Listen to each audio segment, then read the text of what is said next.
What's up, guys? Welcome back to AC Designs Garage, and today we put a set of cast iron manifolds on patches the 1965 C10, but we did have some issues. But I'm going to show you how we fix them. Coming up.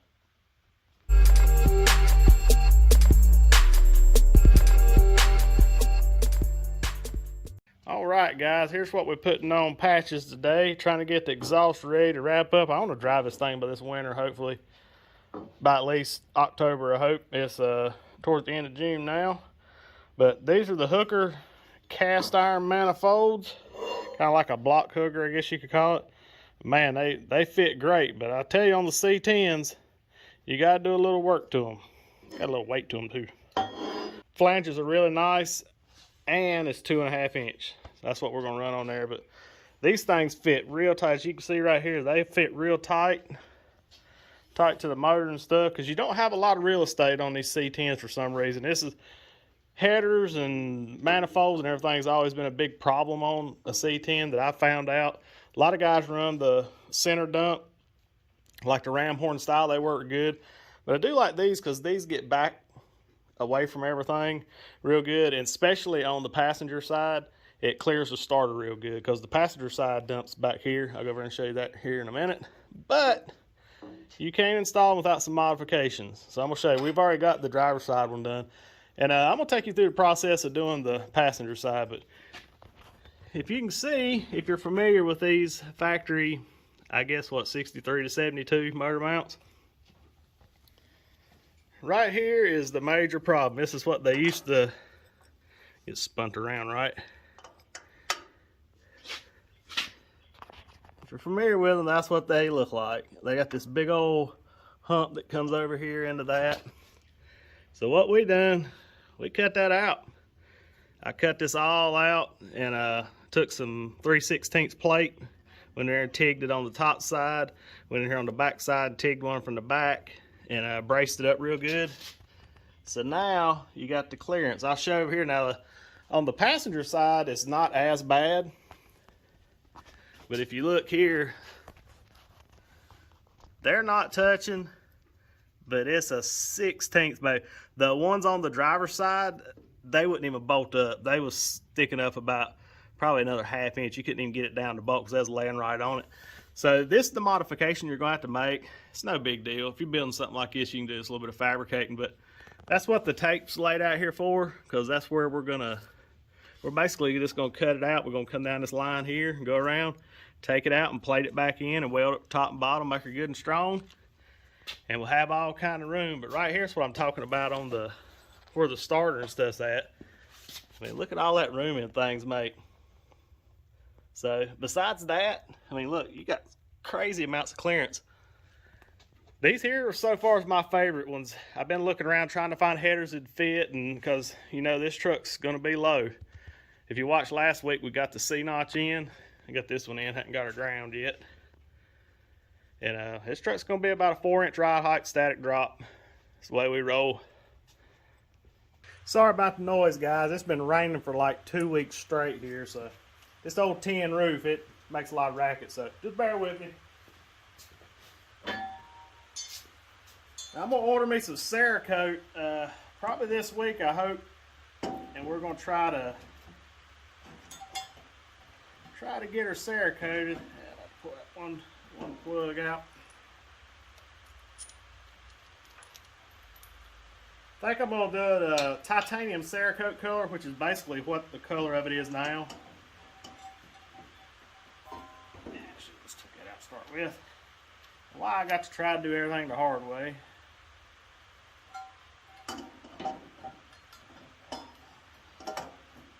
This is going to be a temporary fit up to check everything.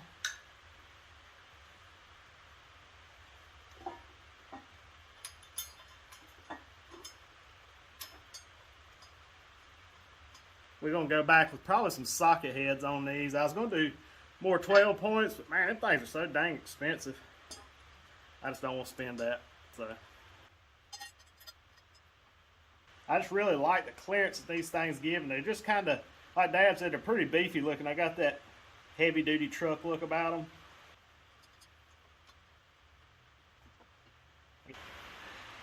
We basically C-notched it for the header, but look, we got ample clearance.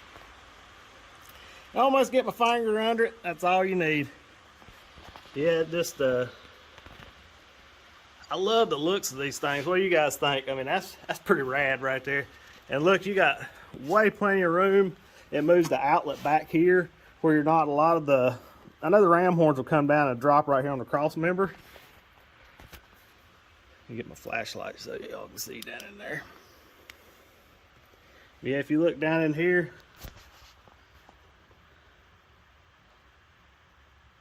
looks pretty good. Got plenty of clearance. We'll be able to just 90 out of here, and we're basically just gonna 90 it out and just follow the frame. I may have to do a little notch here, but I want everything above the bottom of the frame.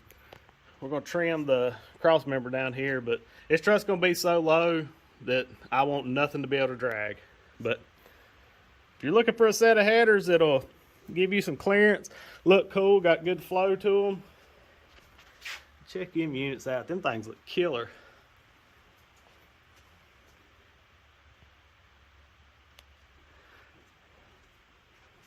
I've looked and looked and looked and tried to find a header that would fit it good, but if you look at the way it flows with the frame, it almost looks like it was made for a C10.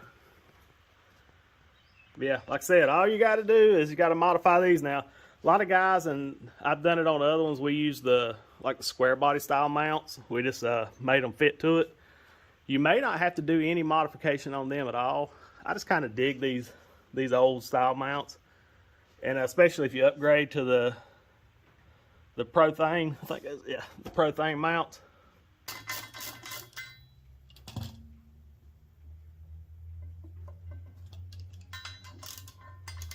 You get with me one in Milwaukee 3H drives that I see, battery powered units that I see everybody using. Make life a little bit easier. All right, try not to scratch our frame that we got, or I would have scratched it anyways. That I painted a few weeks back. Good thing about rattle cans, I'll just touch her up after we're done with all this.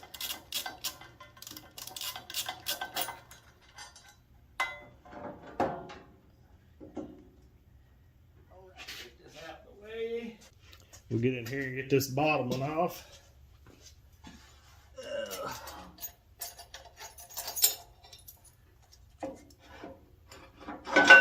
Slide it out. I am going to brace it with a block of wood underneath, just for safety. So we'll just slide that stack of 2x4s up in there. And if it leaks down a little bit, we'll be all good. So right here's what we're dealing with. This is your upper side, and basically we got to make a C-notch in this area right here. So we'll get it over here at the table and try to lay it out a little nicer. This one don't have to be as deep, but I'm gonna try to make them look, you know, similar to the other one. So, all right, guys, some of y'all might be wondering, you're seeing this sitting in the background. This is the kit and stuff for it, but check this out. Boom. Y'all know y'all want one of them on y'all's welding helmet. It really does help out. I've been using the mess out of this thing, and I mean, even in grind mode, it don't come on this Vulcan helmet. It's pretty much, you can put it on about any welding helmet. You can go on their website, but I'll drop a link down below and go check that out. You help the channel out and stuff. But this is a really cool add-on feature. Super easy to, you guys can install it.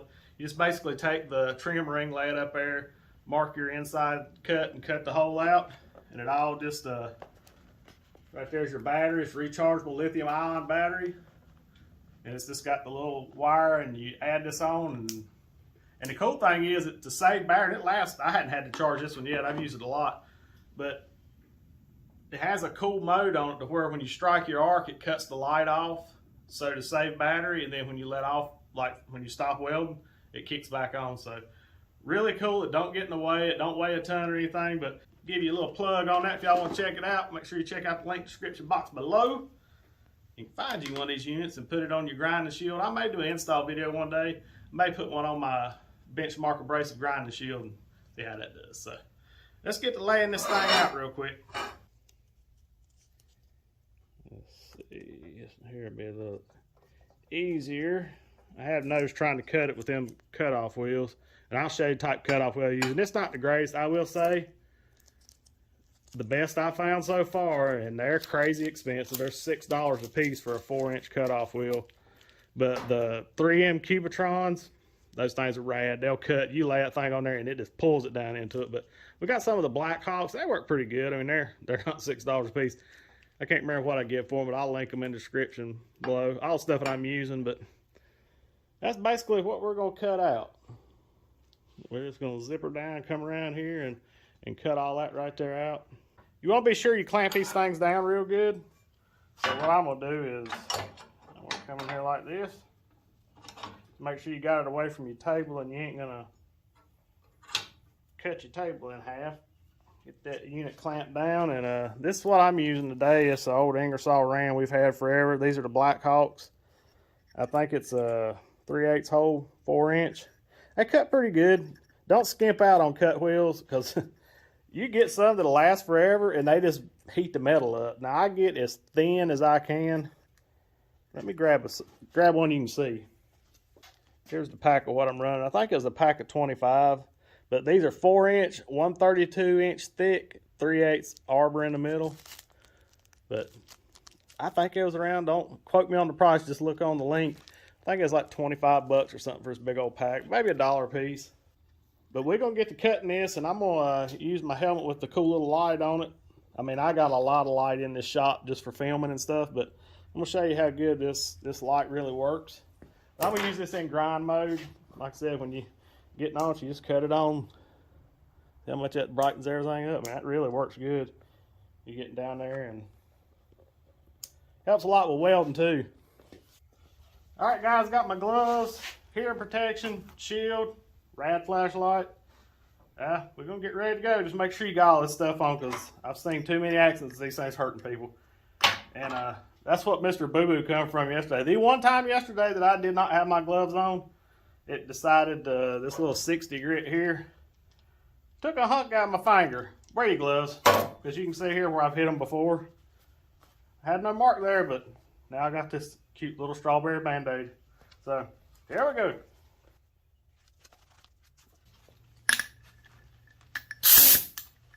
Drop the shield, cut on the light.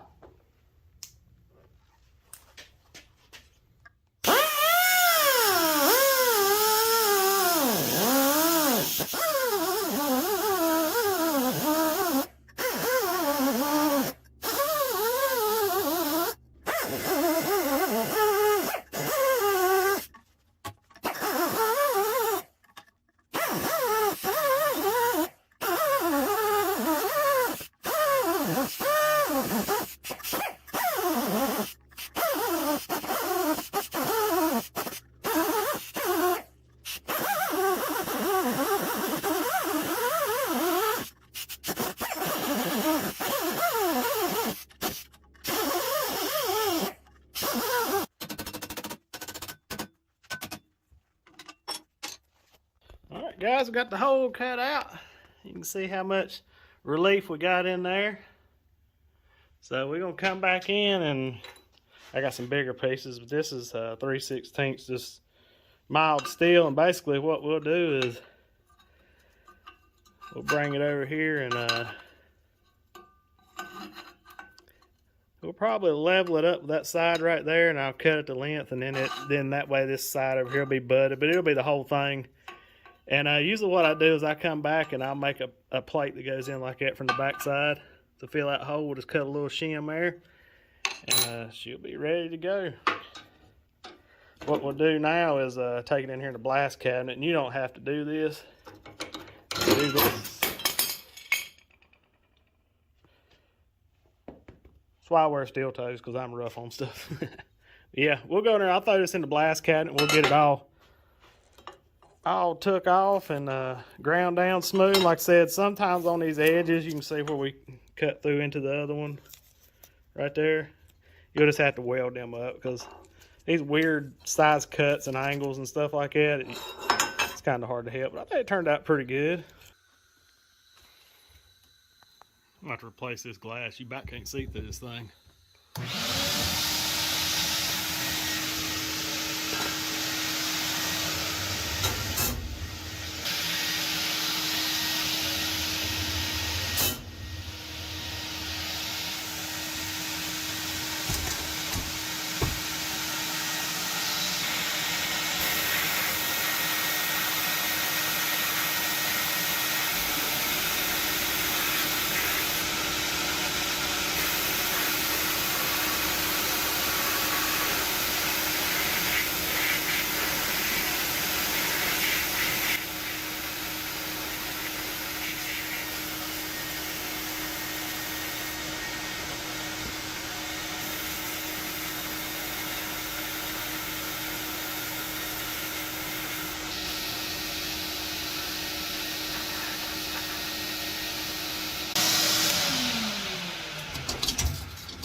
cleaned up and blasted. You don't have to have a blast cabinet. That in there is probably close to 40 years old, I'd say. But yeah, my plastic door open. It sure makes life a lot easier, but you can just strip these. I just want to make sure we get all the, if there's any rust left there, and I went ahead and blasted our patch piece here. And we're going to get some quick marks with a Sharpie. We're going to go in there with the old porta-band saw and get this roughed out. Get her good and all welded in there and make her more gooder. I don't know what the deal is here. Somebody must have needed to notch it or something. We'll round that out a little bit and get her all red eye. So let's get to marking it. Alright guys, I'm going to show you how I lay this out real quick. I may come up here and do me some reference marks up here so I can see, because it's going to overlap. Crazy birds. They always follow me somewhere for some reason. So we'll just take our corner and get it over. We're going to add just a little to it so we got something to take off. So put down here our marks. That lines up with this edge. So we're going to go from here to here. And just rough cut it roughly. That's a good straight line, ain't it? We don't get all scientifical around here. I'm basically gonna do that right there. And then, let's see, edge of her is about right in here to right in here.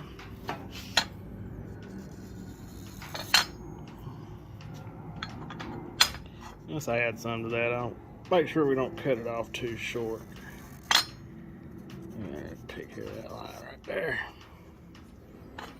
Alrighty, just look at our checker every now and then, and let's go in here and cut it. Alright, this is just our old Milwaukee porta band that I made this little table for. Most used tool in our shop, and I just take I don't have one of those snazzy foot pedals. We just take one of these and then just put on the trigger. You can adjust the speed and all that stuff with it. Make sure you got a push block, because these things, you can get in trouble if you're trying to push and that blade's going and it slips and burp.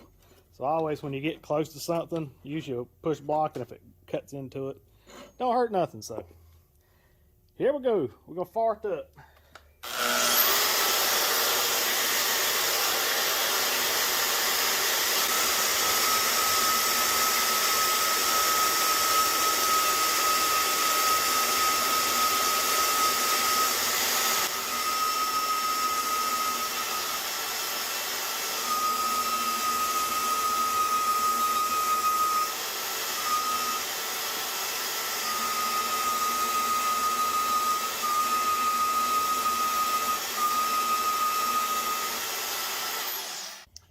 Right, now we got it roughed in. Let's figure out which angle. So, I think this is pretty close, ain't it? Of course, we don't want it that high because it's kind of be defeating the purpose. So, you got to keep up with your Sharpies. I lose more Sharpies than anybody on this planet. Oh well, I'll find it later. Alright, we're going to get her fit up in here more gooder. I'm just going to take the old Sharpie and make our trim lines. Let's see how that looks. Yeah. Pretty near good. We'll come in here and we'll just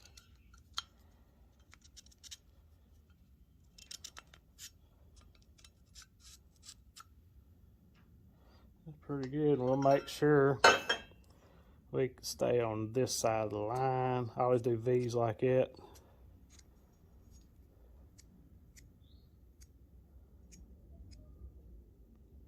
That ought to work.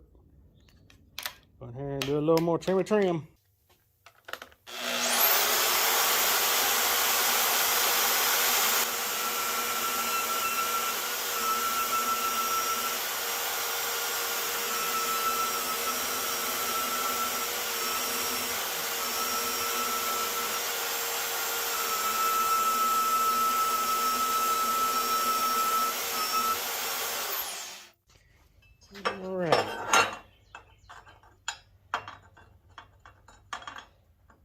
Sure, I'll figure this out in a minute.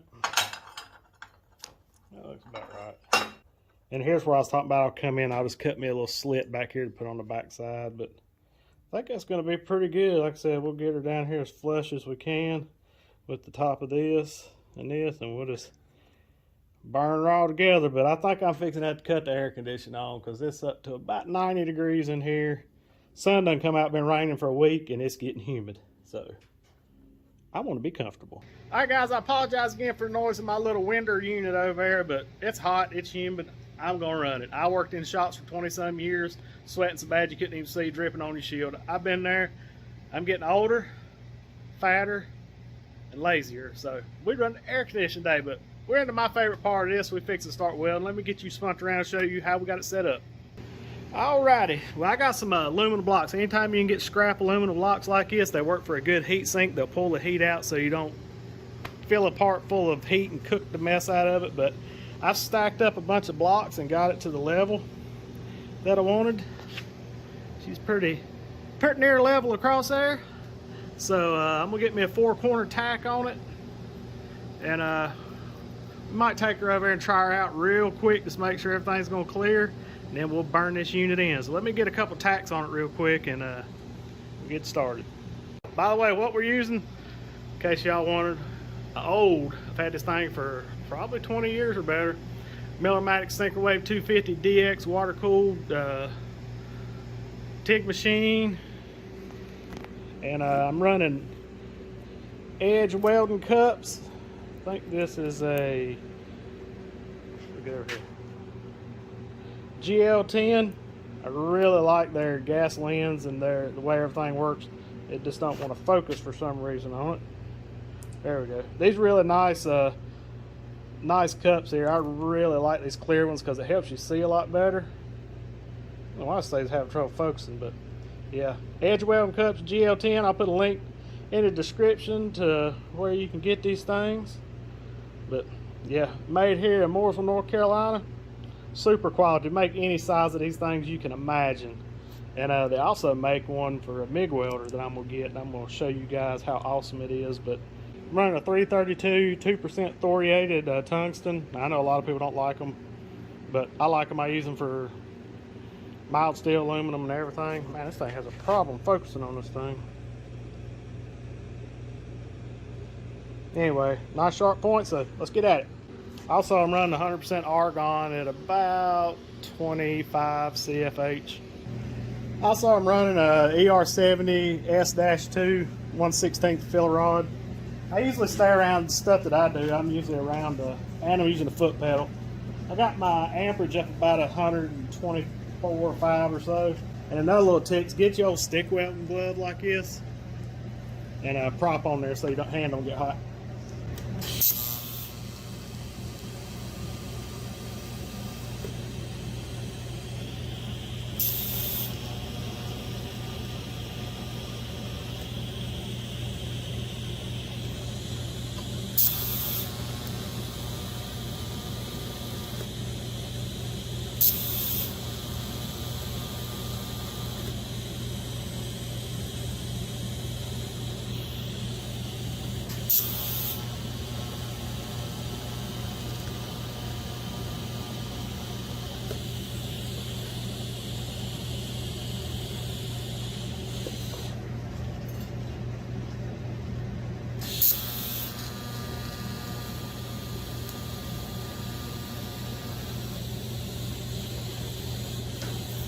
Alright, that ought to hold.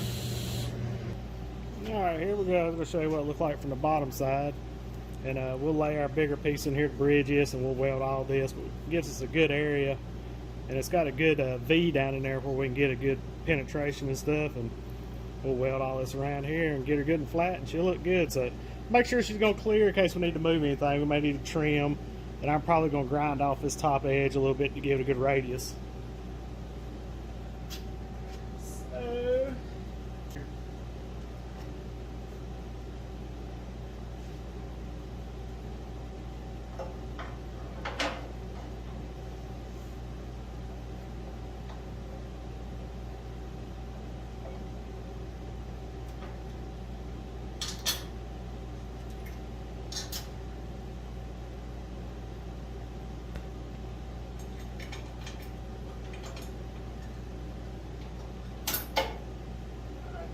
all the holes.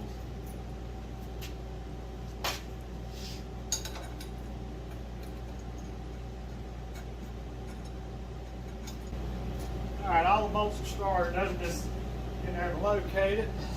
Now,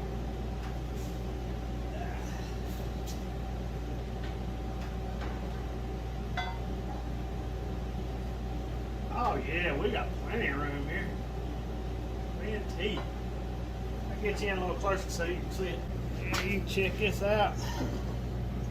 Just gonna line it up. Oh yeah. Plenty, plenty, plenty. So, let's get to burning this unit in. Always check your stuff because it's a lot harder after you fully weld it.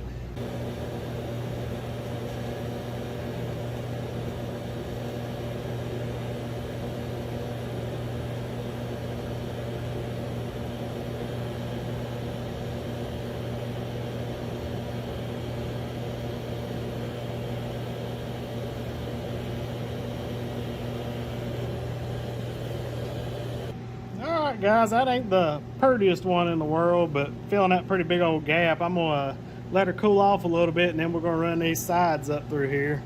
I'll try to get you some more arc shots and see if I can get this arc shot thing figured out. That view right there was pretty cool. That was through that Vulcan helmet with the little light on, and I think it does a pretty good job.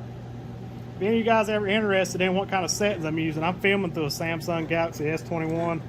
Old wore out phone and just propped up inside a helmet, but I've got a few pro settings. That's what it's called under pro video, and kind of helps a little bit. So we're getting her a little better so you can see.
Alright guys, we got this about finished up. I come in here and made that little piece I was talking about. I forgot the gloves thing. Still a little warm. We just wedge the piece in there, and we'll come back and weld it.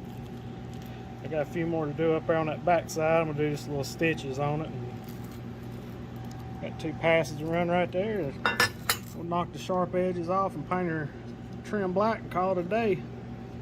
So let me set you up on the tripod, and we're going to run these and flip it over and just let her cool in between so we don't warp it up.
That's one of my better looking welds right there, if I do say so myself.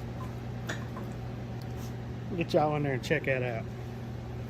I'm telling you guys, this light really helps Us old blind people.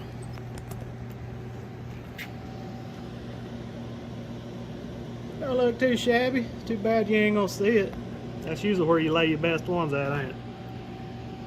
I'm gonna use the light here. Shoo-wee. She's looking pretty good. I slipped right there in the middle. Got a little longer dab, but that ain't too bad.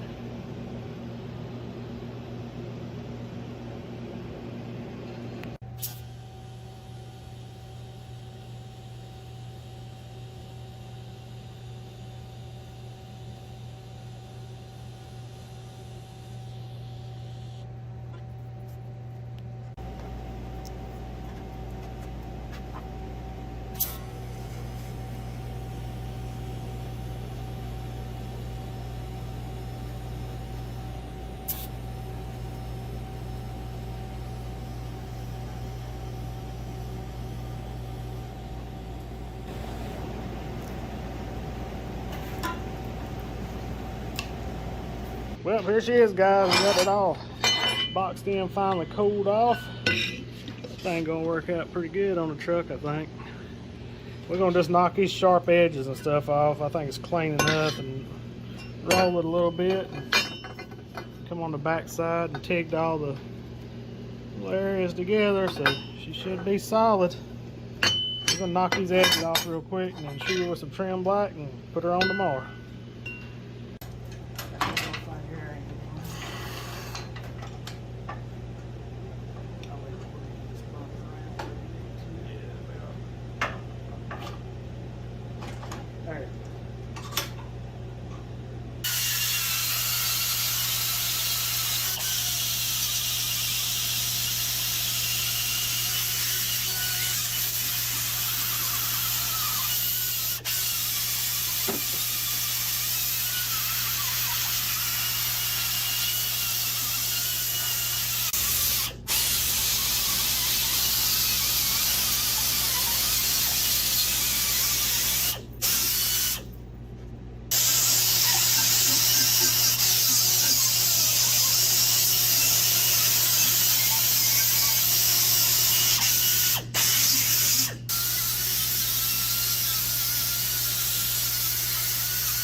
Alright guys, Daddy got this thing slicker than snot. She's looking good. So what we're going to do is we're going to throw it in the blast cabinet and give her one good once over, so to give it a good texture all over, and break out the trim black. She'll be dead.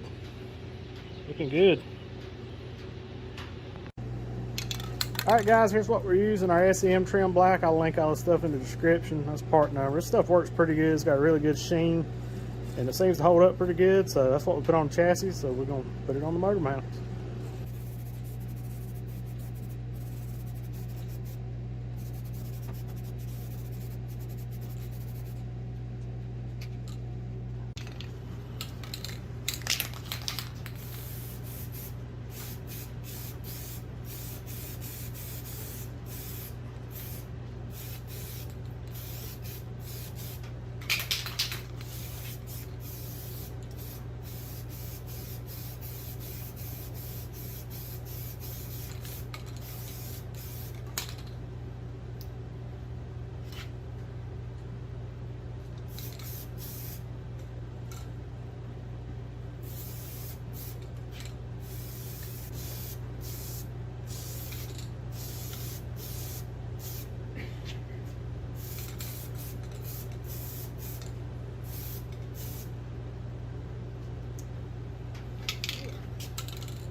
Alright guys, well there she is, notched up. We'll just wait till tomorrow and let it dry good, but you can see how that notch is going to work really good, I think.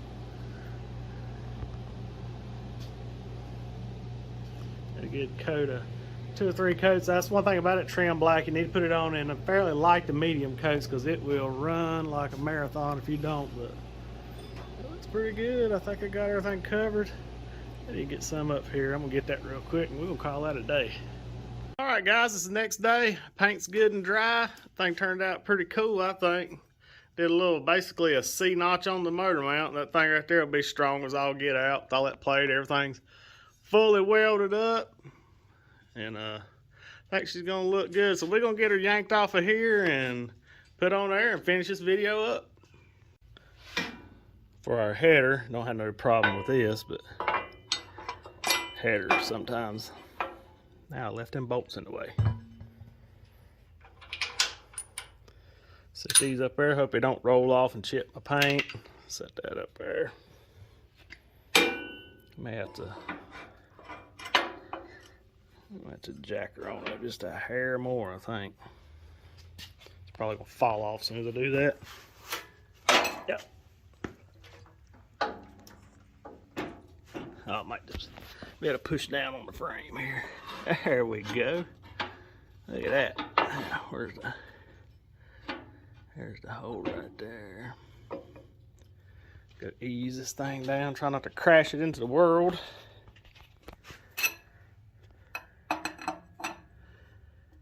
Hair trigger here. It's gonna put just a little bit on it. God, Bill, who tightened that? What's wrong with me? Tighten it that hard. That's enough. We'll go over and check it. Yeah, she's pretty close to lined up.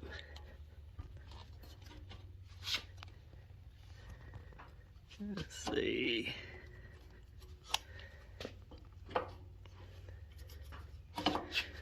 Now.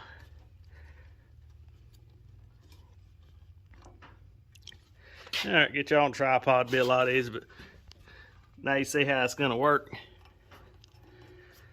gonna be pretty good. She's gonna clear great. Alright guys, probably gonna get a little noisy. It's 10 o'clock in the morning. It's already so hot you can't breathe down here, so I cut the air on.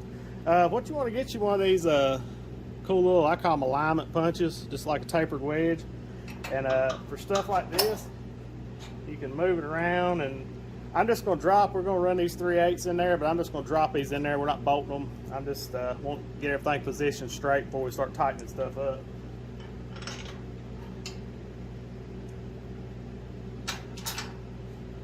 I can get this one down here. Yeah, it's already lined up. Right, bolts in here.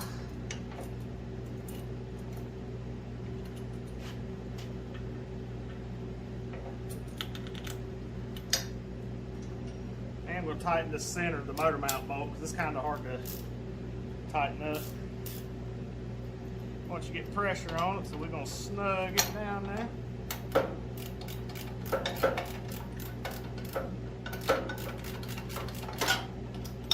Right, that's snug.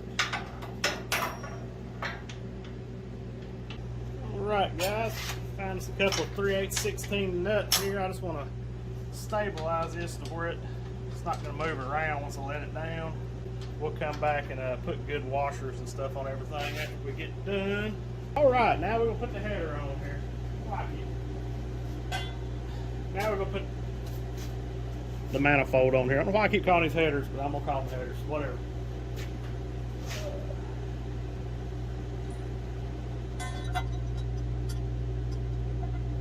We just going to hang them on here right now just to look, because I'm going to change out to some probably Allen heads, socket heads, where you gonna call them. Grab some power tools.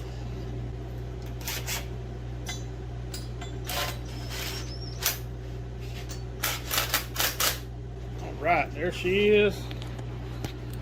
Everything clears and fits nicely. Probably didn't have to clearance this one as much, but hey, it don't matter.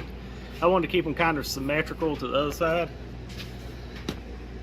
because the other side's a little closer, but it's gonna work, guys. I really like these headers. You got to give them a shot if you can. Like I said, there's not a whole lot of effort in here to doing that, but they look good. They sit down in there tight. Almost got that look like them Jesse James pipes on the motorcycles did. I like that swoop. Got big runners. 2.5 inch collector on it, and grab my spark plugs. Let's see how they do.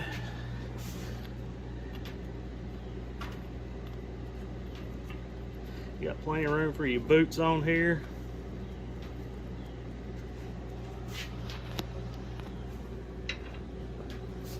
Plenty of room to get to them. Yeah, I'm digging it. It's probably the cleanest setup you can put on a C10, I think. I like the ram horns, but when you get into ram horns, you're dumping right here on top of the cross member, and it probably could be a pain right in there. And these, especially on this side back here, because all the room you got for the starter here, I mean, you're not going to have any trouble at all getting even a full size. I'm going to run a mini torque starter, but even the full size one's not going to cause any troubles. One more plug. We're going to call this unit done. I'm digging them.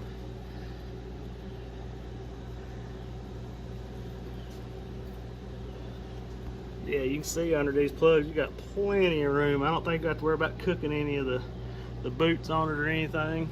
And they fit real good and tight to the block. So,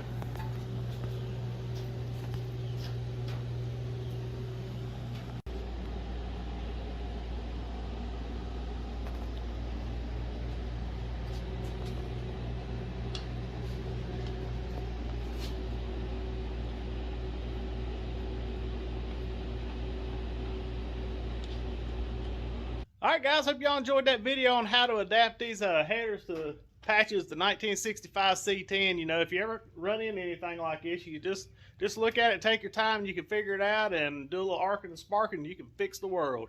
And remember, be kind to one another. Jesus loves you, so do we. God bless. We gone.